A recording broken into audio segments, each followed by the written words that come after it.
love London. I love London. I feel like London is created by the people, right, who are just crazy and sexy and ambitious. I got into an Uber the other day, not bragging, and I got into an Uber, and the driver, he said, would you like to have the radio on? And I was like, oh, I don't mind, it's up to you. And then he said, well, actually, I make my own music. Do you mind if I put some of that on? No, I don't. And then he put on Drake's new album. I wonder how often it works. I wonder how often there's a middle-aged white woman thinking, oh, well, he looks like Aladdin and he sounds like confidence personified. Pull over and jump in the back, Nikolai. I'm having a good life. I have recently started doing yoga, which is just change. Yes, woo for the yoga over there. Are you a team? Come to...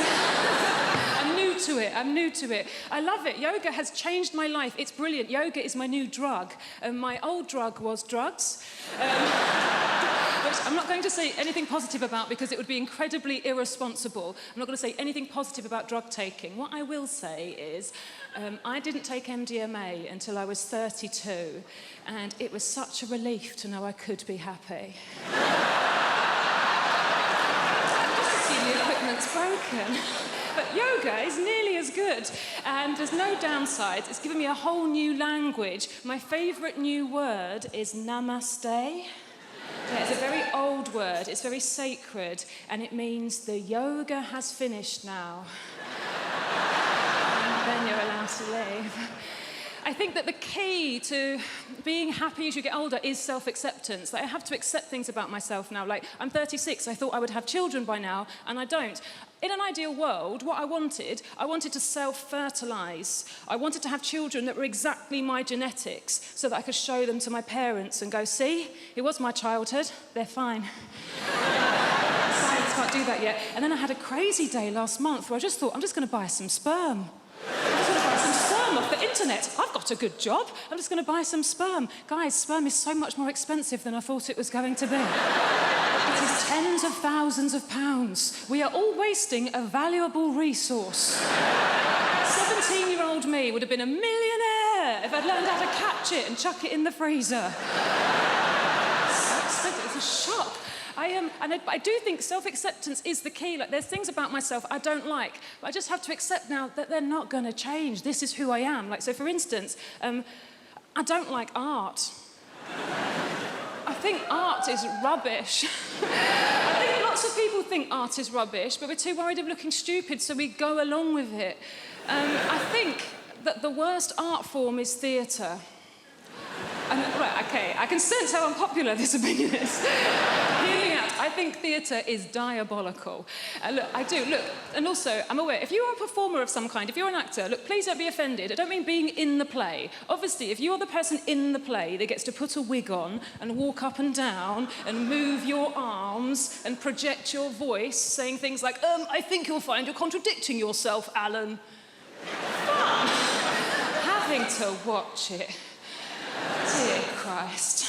I can't concentrate. I can't lose myself in the story. I know that it's not real because I'm surrounded by people eating crisps. And they don't let you look at your phone. So all you're thinking is, well, how long has it been? It's lovely to be here. I've come all the way from Brighton. Just in case you're wondering what this haircut is about. Might be a new face for some of you people. Don't panic, the BBC invited me here because they needed a beige lesbian. So I'm just here to tick some boxes. Not your box, madam, just a metaphorical box. I'm half Spanish, that's what's happening there. I've got a Spanish mum, and she lives here in the UK. It's all very legal. She's lived longer in the UK than she's ever lived in Spain, but the brilliant thing about my mum is that she's never lost her accent. She talks very, very quickly. She lost words she cannot pronounce. Lost words she cannot pronounce, huh? My favourite word that my mum's never been able to pronounce is my brother's name.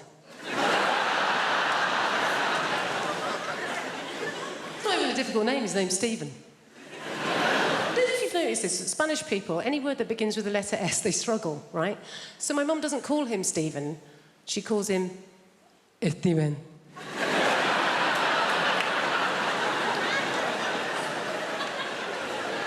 What's his name, Mum? Steven. Is it?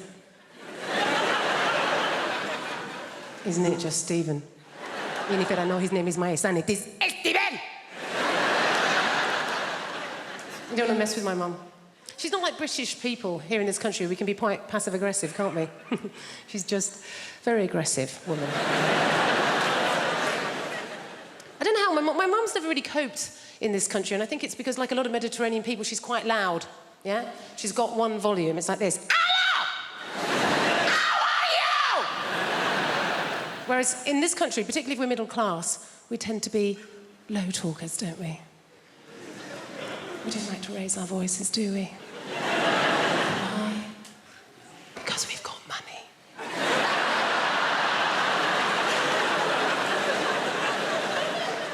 And we just assume that if you are raising your voice, well, you're probably poor. Or worse, foreign. Great thing about having a Mediterranean mum is they feed you. Oh, my God. She's always feeding. That's her way of showing that she loves her children, is to feed us. You know, I can remember going around friends' houses, you know, like English mums. Go around an English mum's house and the conversation with mum's more like this. I think you've had enough. My mum will feed you till you puke. Going on in my life, and my mum will relate it back to a meal that she's cooked. Do you know what I mean? Like, so good or bad, particularly if I'm depressed. If I phone up my mum and I've had a terrible day, yeah, I phone up my mum, conversation always goes like this. Oh, Jennifer, my God, I'm so sorry to hear that you're having a hard time right now, but you know what? Don't worry, okay? I made a soup. Come home. You sound hungry. I made a chicken curry, I made a lamb tagine, I made a casserole, Jennifer, I made some tortillas, some paella, some curry, Jennifer, you love curry, maybe some meatballs, some pork ball, beef ball, aniseed ball, banana ball. You're a lesbian, you don't eat enough balls. Please, come home. Eat my balls. There's other younger people in the room, right? You know what I mean. You have only ever known a time in your life when you're trying not to get pregnant or trying not to get somebody else pregnant. And I don't want to blow my own trumpet, but on both accounts, I fucking smashed it. Comes down to skill set at the end of the day, doesn't it? People are just good at different things. Some people are good at the violin, some people are good at parallel parking. I was very good at taking the pill. Every day, every day, every day. Honestly, I used to think I was so good at taking the pill, I deserved a reward. Arguably, there was a reward. It was the reward of not having to watch Peppa Pig or cleaning up another human's shit. Tell you what I don't understand, right, is women who are on the pill and forget to take it. Don't get that, because don't get me wrong, I forget things. I forget my keys, my wallet, the fact I'm married. Sure! But forgetting to take something that can prevent you from creating a human that could one day say, turn the machines off, is what she would have wanted.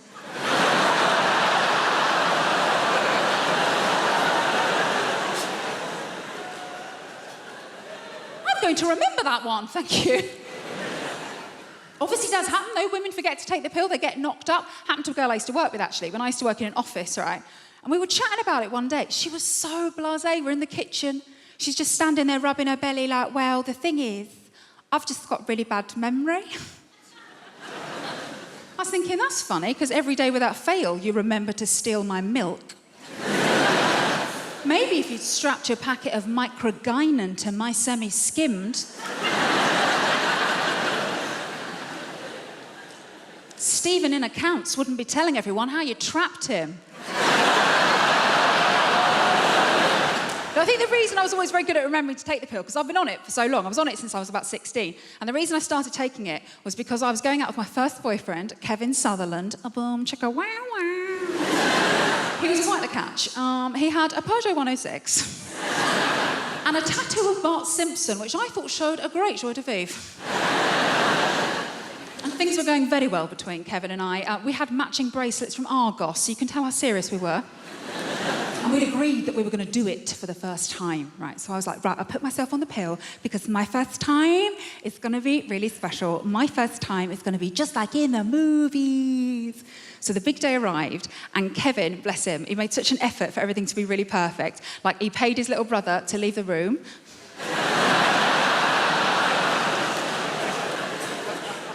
To this day, the most romantic thing a man has ever done for me. And he made a mix CD of all of our favourite romantic songs. You know, like Boom, Boom, Boom, Let Me Hear You Say Wayo. And as we lay down on his single bed, with his Liverpool FC duvet cover on it, the scent of Lynx Africa heavy in the air. And as Kevin took my virginity so beautifully, and gently, and quickly, from behind, I remember thinking, wow, just like in the movies. Obviously, it's quite difficult to make eye contact in that position, isn't it? Almost felt like I lost my virginity to Stephen Gerrard.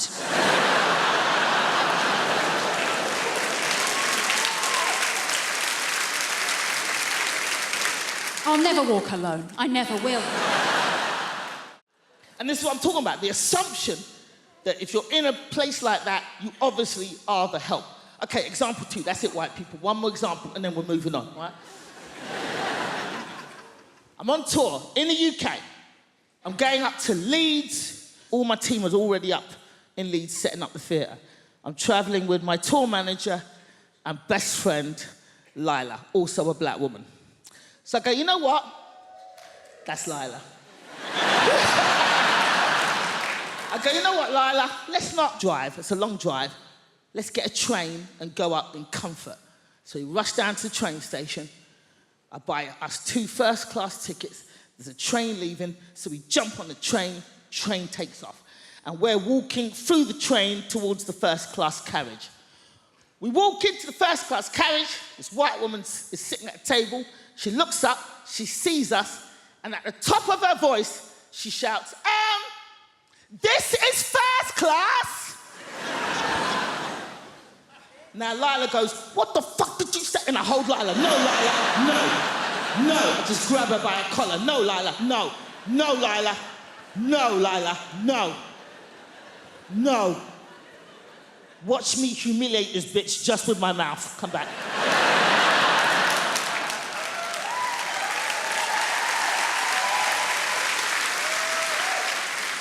So at the top of my voice, I say, thank you, lady. But what was it about us that made you assume that we didn't belong in the first-class carriage? She starts to fumble.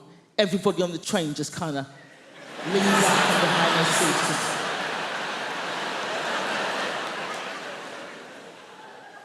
And she gets flustered. She's like, and then all she could think of was like, I thought you were lost. And I was like, how'd you get lost on a moving train going in one direction, bitch? How? Now, this woman was not alone. She was with her husband. Her husband was sitting opposite her at the table, same table.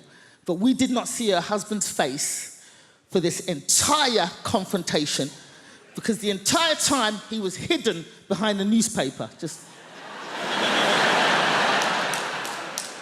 His hands never came down. All we saw were his knuckles just gripping that paper. And they were in their 60s. So they'd obviously been married a long time, and he's behind that newspaper going, ah! Nosy, big-mouth cow! 30 years we've been married, and every day of those 30 years I've said, mind your own fucking business!